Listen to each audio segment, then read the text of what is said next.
কি ব্যাপার নয়ন সাহেব, এই 3 মাসে আমার ইনকাম হয়েছে মাত্র 1 লাখ টাকা। এর আগেও তো আমি 3 মাসে ইনকাম করছি 2 লক্ষ টাকা। তাহলে এই 3 মাসে ব্যবসায় এত লস কেন? কি ব্যাপার নয়ন সাহেব, আপনি চুপ করে আছেন কেন? কথা বলেন, চুপ করে আছেন কেন? স্যার জি বলেন। স্যার তাম্বির নামে একটা ছেলে আসার পর থেকে আমাদের রেস্টুরেন্টের এই অবস্থা হয়ে গেছে। বুঝলাম না নয়ন সাহেব, সামান্য একটা ওয়েটারের জন্য আমার রেস্টুরেন্টের আয় উন্নতির অবস্থা এমন, ব্যাপারটা কি?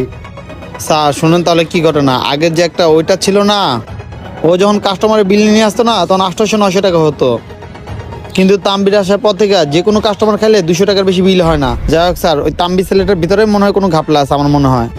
আমি এই মাথার ঘাম পায়ে ফেলিয়ে এই রেস্টুরেন্টটা দিছি, আর সামান্য কিনা একটা ওয়েটার আমার সাথে খেলতেছে, মানে এই জীবন চৌধুরীর সাথে খেলতেছে।